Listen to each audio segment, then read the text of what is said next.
að ég sé ekki að taka nógu alvarlega. Þó ég sé í vinnunni og ég að hlusta á predikanir, að þá ég búinn að hlusta á svo mikið af predikunum og ég hef ekki að lesa Biblíunni nóg, lesa og finna sjálfur nóg. Og ég áttaði mig á því að maðurinn sem ég að hlusta á í vinnunni við að predika, hann ófullkominn eins og ég og hann hefur rangar hugmyndir eins og ég og hann segir hluti vitlaust eins og ég. Og ég notaði þetta hérna áður, mér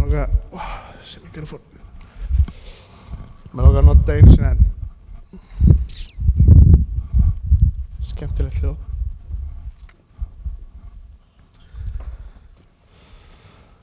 Ég horfði alltaf á þetta sem svona að þetta mitt líf hér á jörðinni. Ég fæðist, hann 18, byrja að borga skatta og svo eitthvað x gamall og þá dey ég. Og þetta lítur ekki út fyrir hann mikið, en hvort ég að hugsa hvort að mér líði vel hér eða hvað að fara að gerast í restina. Og það sem ég byrjaði að hugsa af hverju ég að hlusta á gæja sem að tala Guð og hann veit mikið, en hann eflaust að gera einhver mistök og ég að treysta á hann að segja mér allt hvað Biblían snýst Og ég áttaði mig á því ef að venjuleg manneskja kemur á samkomu 2 í viku, að þá ertu að hlusta á 52 klukkustundir á ári á einhvern að segja þér hvað Guð eða hver Guð eða hvað þú átt að trúa á og þú ert að leggja öryggi þitt á þau um eilíðina þína. Það slökk á mér, nei. En svo ég var bara að pæla í morgun, ég vaknaði og leit í speilin, sjáðu ég sem smá skegg hérna, sumir kalla þetta eftirmiðdagsskugga. Það tók mig viku til að safna þessum eftirmiðdagsskugga, já. Og ég byrjaði að pæla, hvað er fólk að pæla í að treysta gæja sem getur ekki komið með alvöru skegg á viku fyrir eilíðinni sinni. Og ef ég get ekki komið með, og það draumur minn, mér er alltaf langað að vera með skegg. Mér langað að vera með svona, lítið út eins og einhver fjallamæður og Svafa kona mín, hún hatar þennan draum. En 52 klukkustundir á viku, ef þú kemur 2 samkomu í viku og það eru 30 mínútna predikanir, já, minnum mig á, og það eru 30 mínútna predikanir, þá ertu að eyða 52 klukkustundum á viku og ef þú lest ekki neitt og ert ekki í orðinu neitt, þá ert þú að eyða 52 klukkustundum á viku, á ári fyrir ekki, að læra Guð og basically að reyna að finna út hvar þú verður í eilíðinni eða hvort þessi eilíði eða eitthvað. Og það er meira en sumir eyða fyrir frá sjónvarpið á mánuði. Og þetta er það sem kirkjan er að keppa við. Við erum með 52 klukkustundir á ári og svo er sjónvarpið með 52 klukkustundir á, ég veit ekki, vikustundum örugglega. En mér langar að reyna að vekja áhugann ykkur á orðinu. Út af ég trúi því að þú getur lesið Biblíuna, hver sem getur byrjað að lesa Biblíuna og það getur hver sem fengið eitthvað út úr því. En hver sem getur líka lesið Biblíuna alla sína ævi og aldrei komist til botns þess hvað stendur í henni. Út af Guð á eftir að það koma vers sem þú er búin að lesa 100 sinnum allt í henni popp út og make a sense og þú farið eitthvað út í og ég er bara pæla, mér langar að þið lesi í Biblíunni, það er það sem mitt takmark hér er að gefa ykkur út af það á 52 klukkustundum á ári er ekki hægt að fara yfir hvern einasta punkt í Biblíunni. Þannig að mér langar að gera það sem Guð er búin að gefa mér í gennum þessa viku sem mér finnst svolítið magnað, vers sem ég aldrei tekið eftir að þér. Og ég ætla að byrja í 1. Mósebók. Guð skapaði heiminn í einum kafla. Það er svolítið magnað. Mennirnir náðu að halda honum þannig góðum í einn kafla og stútaði því sem Guð hefði gert á einum kafla. Og það segir svolítið til okkur held ég, meira en Guð. Og mennirnir, Guð vildi ekki fá okkur vélmenni til sem bara voru að hlaupa út allt á jörðinni, hann vildi hafa eitthvað til að sjá sköpunina sína með sér. Og hann biður þau og þau ákveða að gera sitt eigið hlutverk, eða gera sína eigin hlið. Og ég er svo ánægður að það gerist ekki í dag, að menn ákveða ekki að fara frá Guði og gera sitt. Þetta var kalt henni, mér langar að fara í þetta hérna. Þá sagði drottinn Guð við höggorminn, að því að þú gerir þetta skalt þú vera bölvaður meðal alls fénaðar og alls dýramerkurinnar Á kviði þínum skalt þú skríða og mold eta alla þína lífsdaga.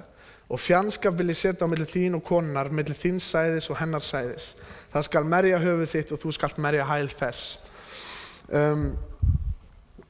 Og fólk kemur, talandi snákur, ég veit ekki, og Guð skapaði jörðina á 6 dögum og hvíldi sig á 7. En hann skapaði sólina á 3. degi, voru fyrstu 3 dagarnir þá dagar eða var það eitthvað annað, og maður byrjar að pæla í þessu. Og þegar ég byrja að pæla í sköpuninni, þegar ég byrja að pæla í af hverju eru hér, hver skapaði þetta allt og hvað gerðist, að þá líður mér einhvern veginn, eins og ég hlusta á þróunarkenninguna að Stórakvell, að það var fullt af engu sem þjappaði saman, byrjaði að snúast, sprakk út og allt var til út af því að það var ekkert sem sprakk. Ég er svona, hvað sem þú segir, talandi höggormur eða þá ekkert sprakk og varð út í allt.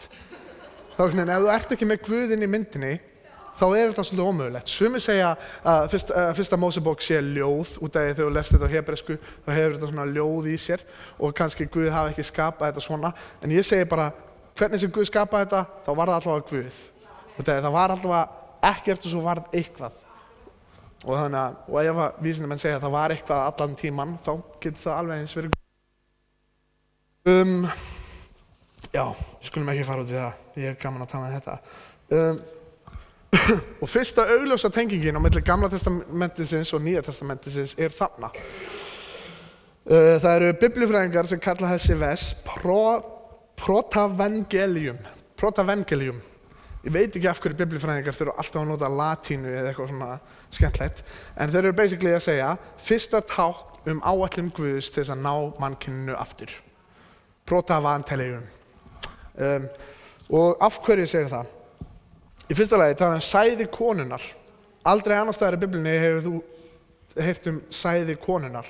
Og í rauninni, ef þú hugsa þetta í dag, þá meikar ekki sens á konan sem sæði. Það væri frekar, já. Og þú skalt merja, milli þíns sæðis og hennar sæðis, það skal merja höfuð þitt og þú skalt merja hæl þess. Það er þess á þýðingun, á hebresku er þetta allavega hæl hans, ekki þess. Og fjandskap vil ég setja á milli þín og konunnar, milli þíns sæðis og hennar sæðis, það skal merja höfuð þitt og þú skalt merja hæl hans. Og þetta er mjög skrítið, út af það meikar ekki sens að skrifa þetta svona hans, að þá er þetta þýtt þess. Förum hérna 1. Mósebók 3, 21-24. Og drottinn Guð gjörði manninum og konu hans skinnkirtla og lét þau klæðast þeim. Drottinn Guð sagði, sjá maðurinn orðinn sem einn af oss, þar sem hann veit skinn góðs og ills. Aðeins að hann rétti nú ekki hönd út sín og taki einnig af lífsins tré og eti og lifi eilíflega. Já, þá lét drottinn Guð hann í burt fara úr aldingarðinum Eden til þess að yrkja jörðina sem hann var tekinn af. Og hann rak manninn burt og setti kerúbana fyrir austan Edengarðinn og loga hins sveipanda sverðs til að geyma vegarins að lífsins tré. Þannig að þau synguðu og fyrstu áhrifin voru að þau skömmuðu sín fyrir að vera nakin. Þannig stendur að Guð tók skinnkirtla og lét þau klæðast þeim. Að Guð hefði tekið þá það sem allt var fullkomið, þetta var fullkomin sköpun, það var nýfallið.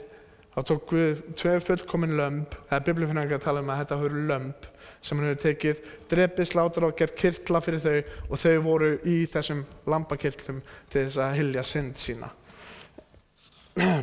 Og nokkrum 100 árum seinna, eða 1000 árum seinna, er maður í eyðimörk að predika iðrist því ríki Guðs er í nánd.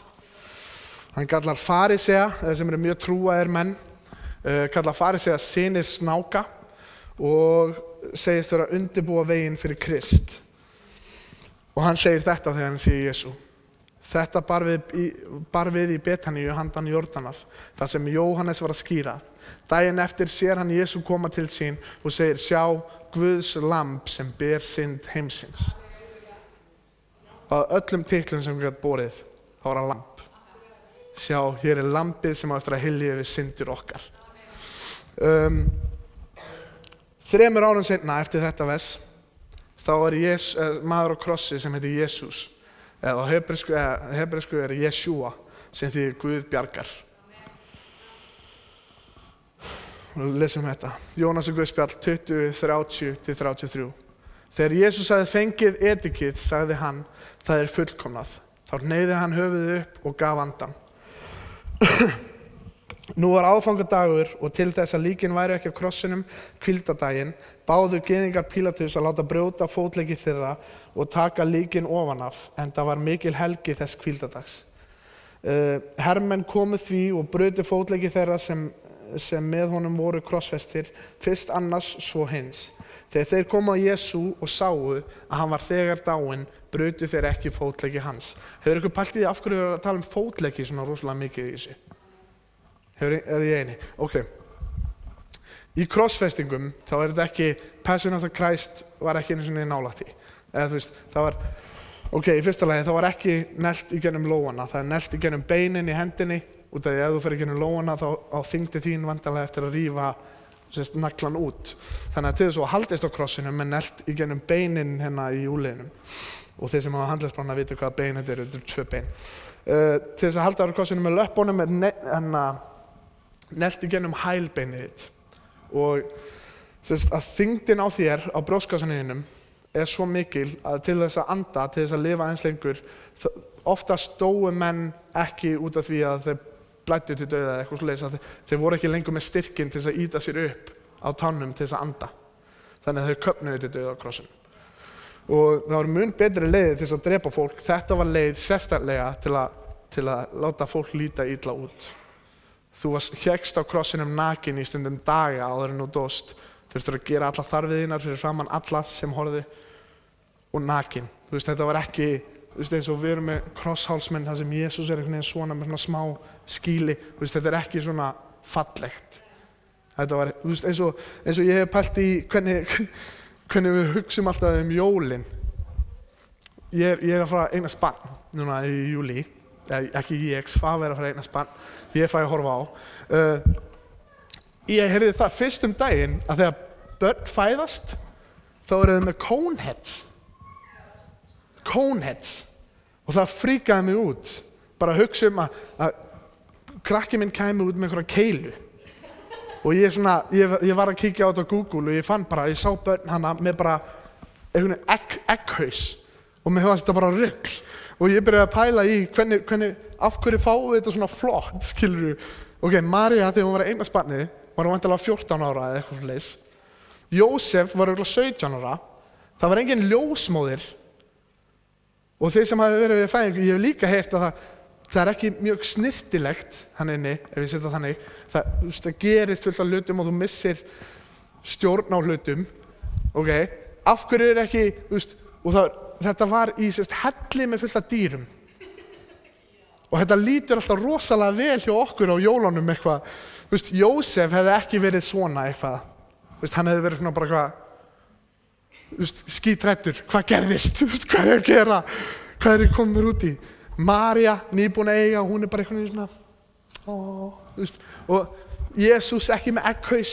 Og svo er alltaf þrír menn komnir hana. Og það er engin kúkur út allt eða neitt, það er bara allt mjög hreint út af dýrunum og eftir fæðinguna, allt bara og við gerum þetta svolítið oft, við kristna trú. Við tökum það og gerum það svo fallegt. Eins og C.S. Lewis skrifaði, krossin var ekki vinsæll fyrir en allir sem hefðu séð kross notaðan voru dauðir. Og við erum með þetta hálsmönnum.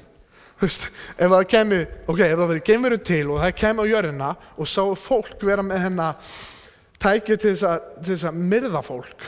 Allir eru með þetta hálsinn og svona, hvað er það að pæla? Af hverju eru allir svona hrifnir af þessu pyntingatæki?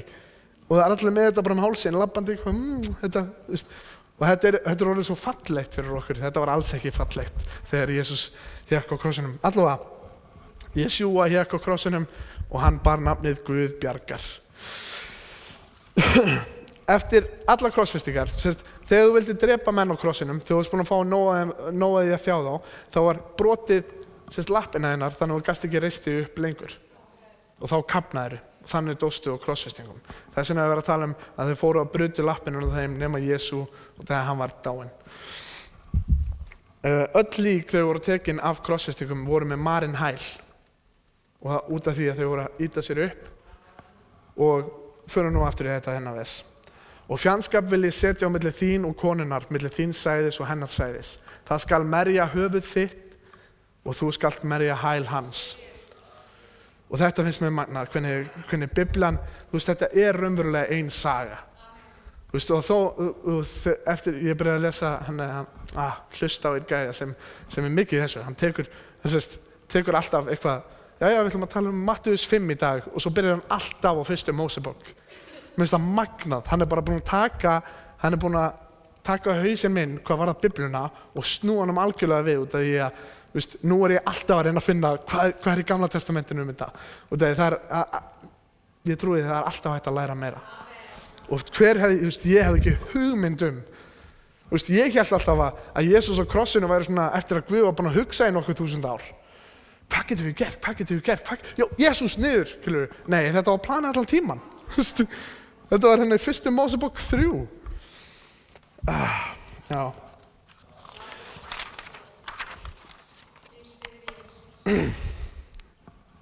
En hann tók valdi á döðan.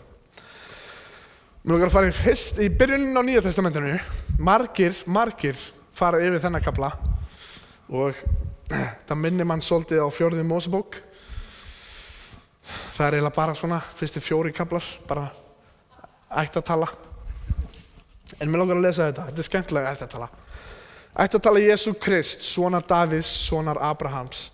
Þetta er svo mögnuð setning til að byrja á. Og Krist, þetta var ekki eftirnafnið hjá Jesú. Hann hét ekki Jesú Kristur, eins og Gunni Kristur eða eitthvað svoleiðis. Þetta var talið þú ert bjargar, þú sjá sem kemur og bjargar. Og gyðingar eru rauninni með svipað system og við erum með. Eins og Ben Hur, hafið þið séð myndina Ben Hur. Það er eftirnafnið. Þannig er þetta hjá öllum gyðingum. Þau heita Jósef Ben sonur Hur eða eitthvað. Þannig að þau eru með svipað og Íslandingar. Sonar Davíðs, sonar Abrahams. Abraham gat Ísak, Ísak gat Jakob, Jakob gat Júda og bræður hans. Júda gat Peres og Sara við Tamar. Tamar, ég finnst alveg, er þetta kvennafn? Það var aldrei, ef þið lesið 4. Mósebók, aldrei talað konur í ættartölum. Það er bara þannig, Tamar hana. Peres gat Esrom, Esrom gat Ram, Ram gat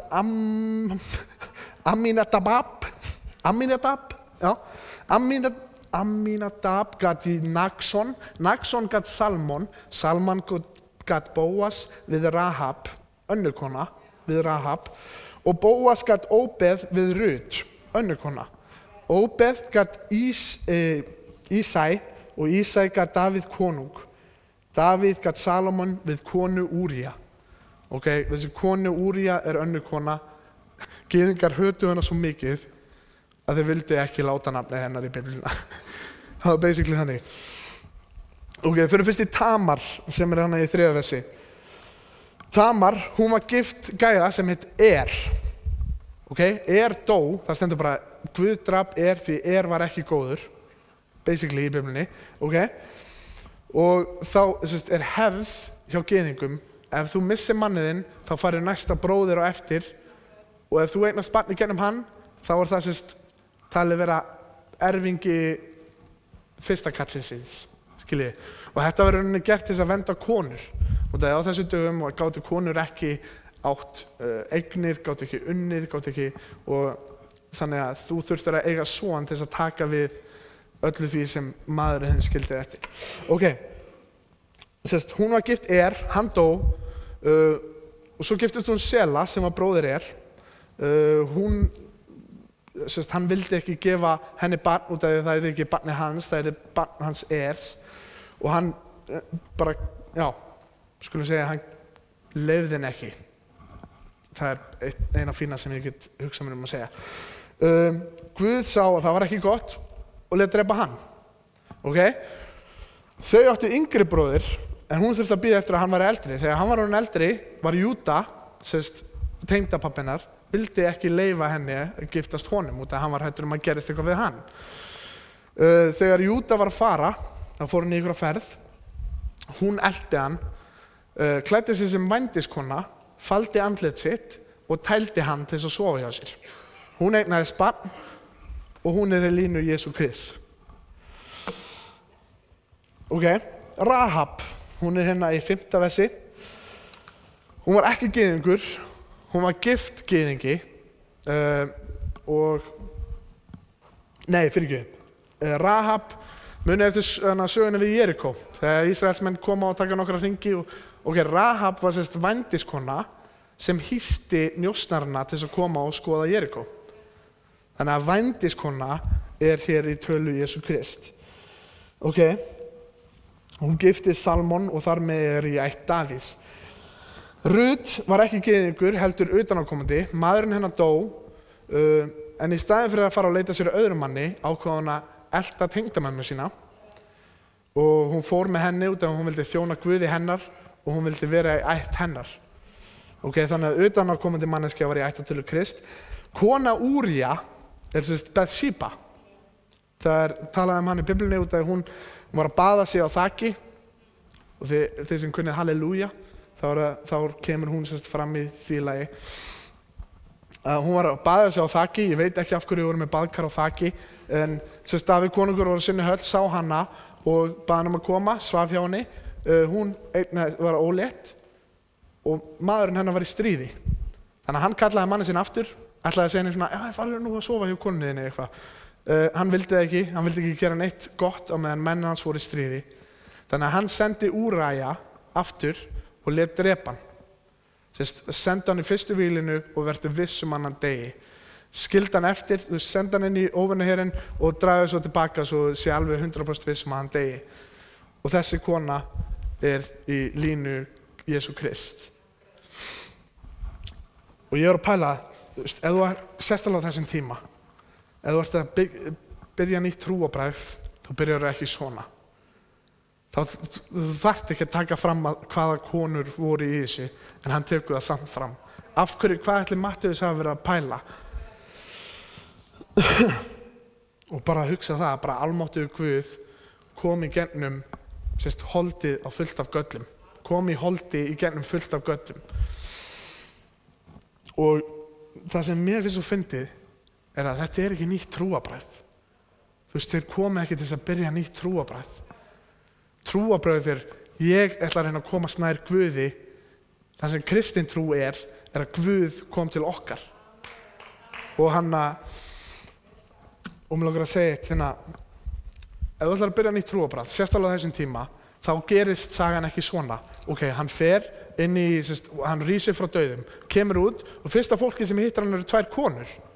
Þær fara aftur heim til þeirra, segja köllunum sem eru búin að læsa sig inni í felum að Jesús Kristur sé uppvakinn og lifandi. Þú byrjar ekki trúarbragð með þessu að 2 konur hittu hann og fóru að sögðu öllum köllunum sem voru skítrættir upp í ykkur herbyggi. Þannig að þetta eitthvað miklu meira en trúarbragð. Förum í Nýja testamentið, lengra inn.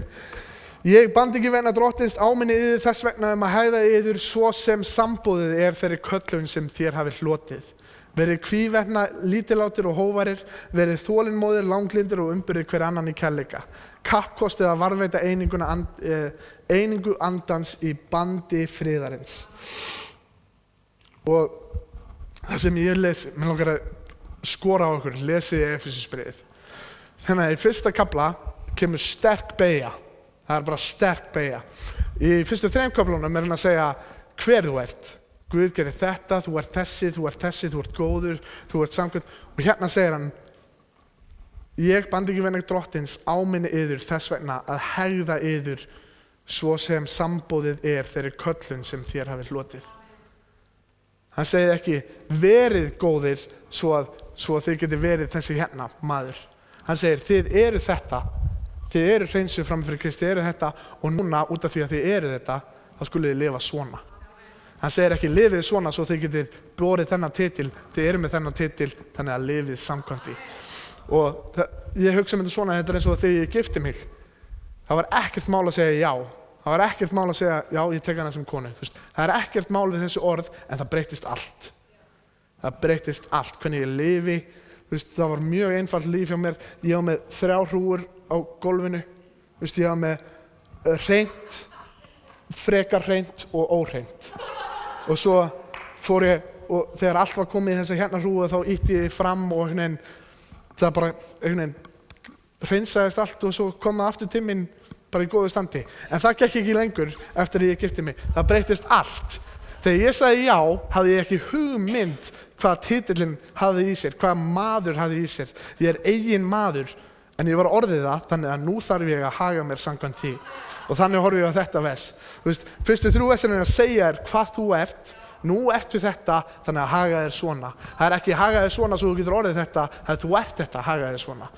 Og þetta er eins og þegar ég á eftir að vera krakki. Ég hef hugmynd hvar bleiur eiga að fara og ég hef hugmynd snuð, hvað þau gera og mjólk og ég hef samt ekki hugmynd hvað það felur í sér að vera pabbi.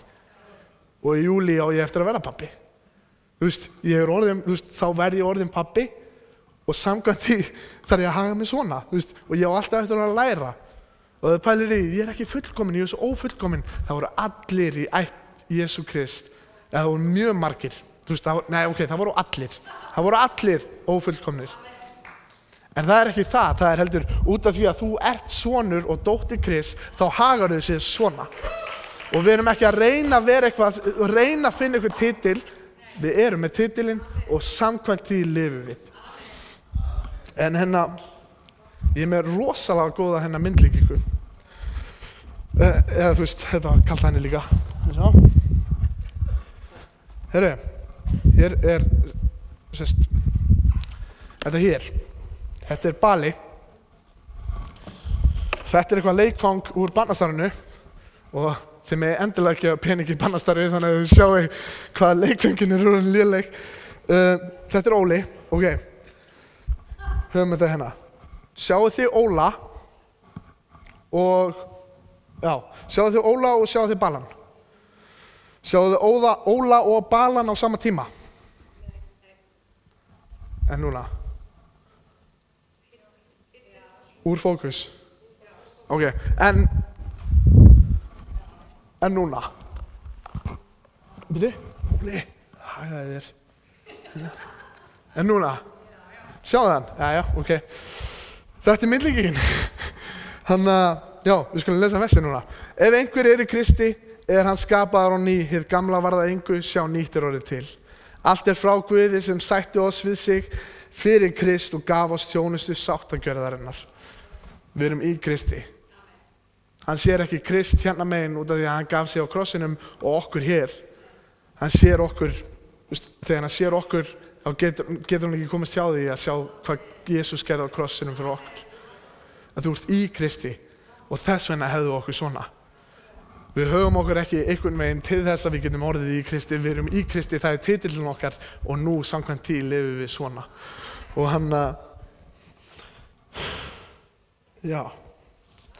en ég er með 1 krónu hérna. Ég byrjaði að pæli þetta fyrir 1981. Ég veit ekki, ég trúi því varla að 1 krónu voru að koma fyrst þá. Þetta er elsta 1 krónu sem ég fann. Man ykkur eftir, kom 1 krónu fyrst 1981. Er það? Ok. Var aur fyrir það eða hvernig? Vá, það er ekkert langt síðan.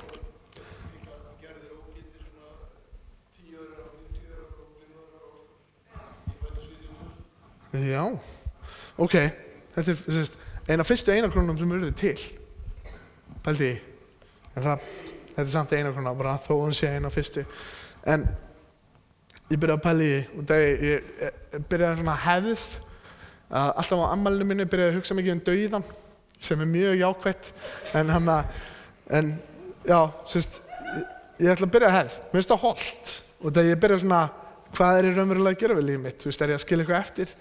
Og út af því að ég vil ekki skilja eftir mig einhverju höll eða það væri gott að skilja eftir þessu höll og fullt af bílum eða eitthvað, en mér langar mest af öll að skilja eftir mig eitthvað jákvætt í lífum fólksins sem var í kringum mig. Að þegar fólk er með jarðarförina og sér fólki sem var í kringum mig og ég hafði einhver áhrif og gaf þeim Guð og þegar ég get ekki gert mikið, að ég gaf eitthvað frá mér, að ég lifi fyrir það. Og ég byrjaði að pæla í þessu, hér er 1 króna frá 1981. Hvað ætli að margir haldi á þessu sem eru núna látnir?